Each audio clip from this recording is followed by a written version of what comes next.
Hi, I'm Jeff Gonzalez, Director of Training here at the range at Austin, and today I'd like to talk to you about your shooting stance. There are a lot of techniques, a lot of theories that discuss the shooting stance.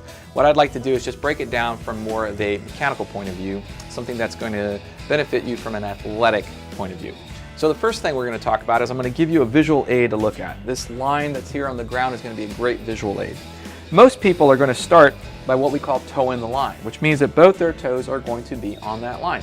That's not necessarily a bad thing, but I want you to think about being athletic.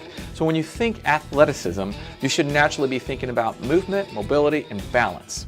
All right, so it's very difficult for you to be mobile or move quickly when you're in this particular position. Now, the next thing that we talk about is we want it to be relevant to shooting. So that means recoil management is an important part. So what I'm going to do is I'm going to offset my stance. I'm a right-handed shooter, which means my right leg is going to be slightly behind my left leg.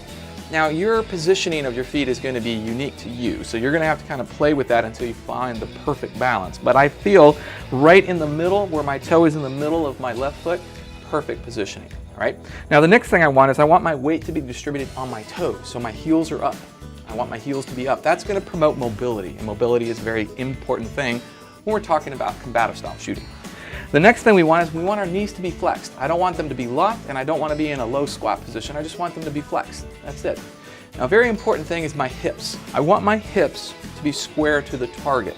If for whatever reason I open up this hip right here by turning my foot, what that's going to do now is that's going to create a pathway for my recoil impulse to travel off of my target. So the recoil impulse is going to travel the path of least resistance, which is going to be high and to the right. So if I can keep my hips square to the target, I'm going to present a more flat surface, which means the recoil impulse is going to come straight back into my body. Right? So when you integrate all of this into your shooting technique, what you're going to find is increased recoil management, but you're promoting athleticism, which is going to be mobility, and then stability as I move. I'm Jeff Gonzalez, Director of Training here at the range at Austin. Make sure you check out more of our videos online.